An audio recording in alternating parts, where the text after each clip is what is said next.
What's up, my kings and queens? It's your girl Brittany, and you're now watching KG3 TV. And we're back with part 3 today, so let's get into the video. Where are we going? It should be a destination. Not we just going with the flow. No, what is the destination? Is it marriage? Is it starting a family? Like, what are we doing? What is your vision for me? So if my dude asks me, my future dude, let me throw it out there. My future dude asks me, what is your vision for me? I'm going to be like, well, baby, I see that you have this and this and this going on. My vision for you is how can I make life simpler for you? How can I contribute to you? Like, what can I do to kind of put some balance in there where I see that you have no balance? I'm going to have a plan of action for you because as women, we're seers. Like, we see for them. So a lot of times they feel like that they're great and they're good because they have always been taught to be the man and carry things on their back. My vision for you is let me take some of the pressure off your back and let me stand next to you and support you.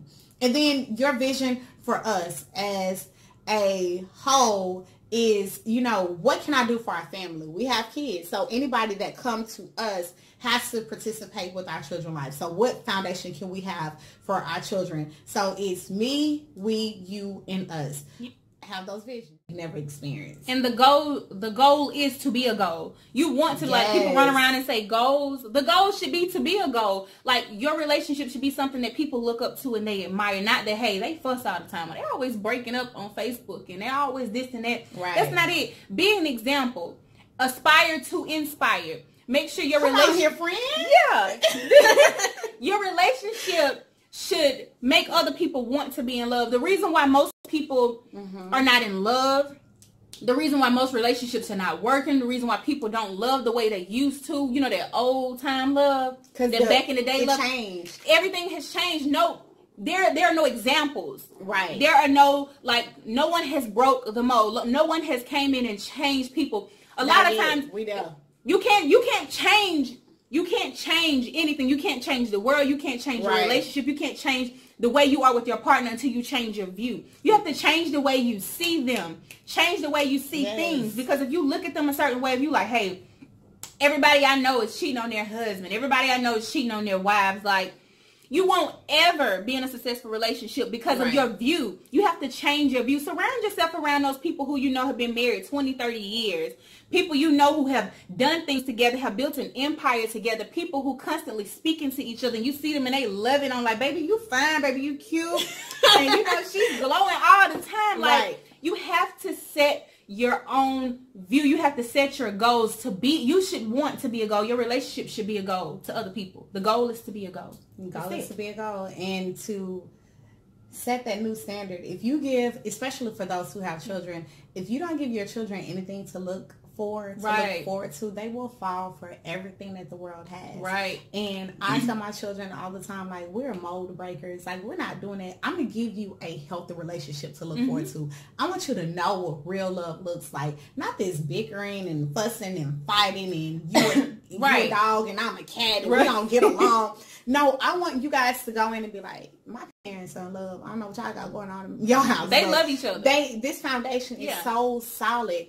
And also understand, for people who are single, be patient because quality takes time. It's all about quality and not quantity. Definitely. You could talk to 5 different people in 5 years and still not get the thing that you want. Quality takes time. A lot of times you buy more expensive things because the quality is better, it's durable, it's long lasting. You want quality. I want quality. She wants quality. Definitely. So we're not going to give ourselves, I don't even waste my time going on dates with people when I don't see anything that qualifies them or any quality in a relationship of me trying to pursue one with you. And you know that leads back to that whole discussion that we had about a car being on the lot. Yep. You know, when you see the cars at the dealership on the showroom floor. There are a lot of people who see them, and I know I've done it myself. You know, I walk in the dealership and like, hey, that's a nice car. Like, I really wouldn't mind. Yeah, you want to take. Sometimes you're scared to touch it. Like, it's on the showroom floor. Or you take a picture and be like, because you feel like you can't afford it. Right. Guys, that's how women are. If you see this woman and you see that she's of this quality, she's of this caliber, and you know you cannot afford her, we're not speaking of monetary, we're not speaking of financial wise, we're not speaking of that. Characteristics. Right. If you do not meet or you do not measure up, meaning you don't have the qualifications, if you know that your credit score has to be at 800 to purchase this car, if you know that you have to have a license to begin with, Don't go around driving and you driving dirty. If you know you don't have insurance on your current vehicle, come on here, preach this. You cannot go. You can't go and purchase this car. Right. Leave that car on the lot. Right. Leave it on the showroom floor so that the value that it has does not decrease because you come in and you couldn't afford it. And then you buy, just imagine you go and you do have like the qualifications, you know, you measure up just a little bit and you take that showroom car and you drive it off the lot.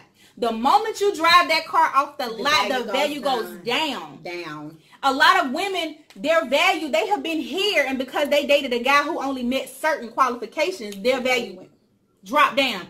Ladies, you can't do that. You can't allow him to drive your car. You can't allow him to drive off the lot. Say that last part again. You can't allow them to do what? To drive your car. Okay, thank you. You can't allow them to drive off the lot with you. You can't allow them to just pick you up and place you and park you wherever they want to, when they want to. You can't do it. You have that. You're a showroom car. Be a showroom car. Be a showroom. Let him look from a distance and realize that, you know what?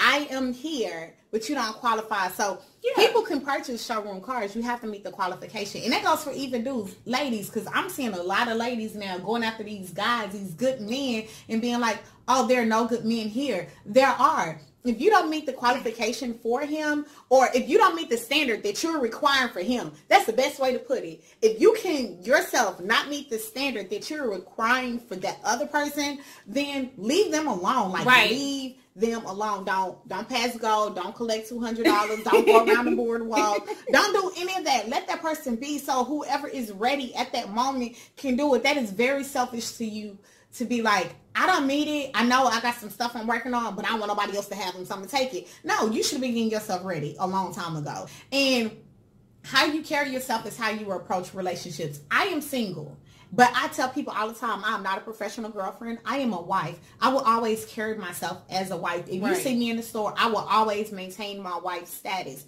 Why? Because that's where I'm going. I'm not going to be like, oh, I'm single, I'm a girlfriend, waiting to be a wife. Just like if you are in a job and you are looking for management status, you're not going to be like, I'm going to be like this right now, and then one day they're going to notice me. But what are you doing prepared to be in management? Are you coming to work in early? Are you staying after hours to get stuff done? Are you learning how to do the books? Like, what are you doing to help set you apart from anybody else? Right. So as a wife, I carry myself as a wife. So when you approach me, you automatically know, I better come correct. I better be ready, or I need to leave her alone. Leave her on the showroom floor. That's it. Be gone. And it's the same with guys. Like, cause there are guys that their value decreased because of the women that they date. I'm sorry. Guys, you have to feel the same way. And women, I know I hear a lot of women all the time that say, hey, well, you know, if I need $500 or I need $5,000, the guy that I'm with, he should be able to provide it. No, you should first be able to provide it to yourself. Not saying that you shouldn't go to your partner. Your partner shouldn't. He is not a cash out loan. Right. He's not your bank. Like, he's not.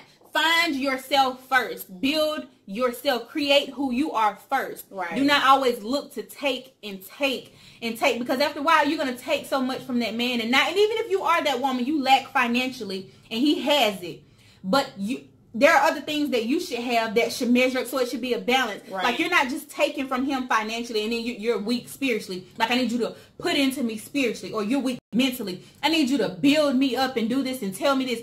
You can't be that. If he's weak in this area and you're strong in it, it needs to balance out. Like, you both need to be bringing something to each other. Right. And it shouldn't just be a take. Let me pull from him. You need to be giving as well. You need to be putting in whatever you, like she said, investments. It's important. You have to be investing. You have to be putting in something. And that's just it. Whatever is in has to come out. So if you put in love, you're going to get love out. Yeah. If you put in bitterness, it's bitterness. It's going to come out. It's going to come. Oh, it's going to show its ugly head, okay?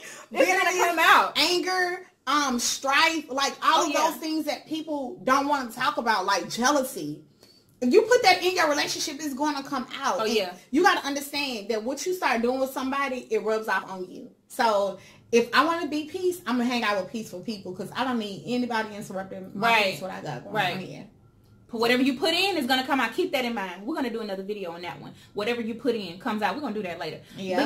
But yeah, we've been rambling. We've been giving y'all some knowledge. I'm telling y'all, we're dropping some gems on y'all. Thank us later. But the next one, you did visions. Mm-hmm. The next one is, the last one. The last one. The last one.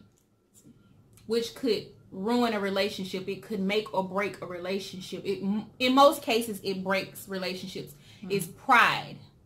Comes before the fall. Yes. You cannot be a prideful person and expect a marriage or a relationship to work. Somebody has to give in. And people say this all the time. Relationships are 50-50. Marriage is 50-50. No. That ain't it. Sometimes it's 80-20. 70-30.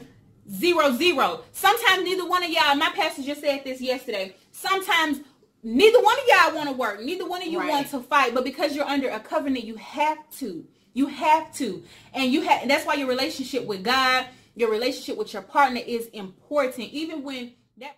I hope you guys enjoyed part 3. Part 4 is coming up shortly today. So please like and subscribe.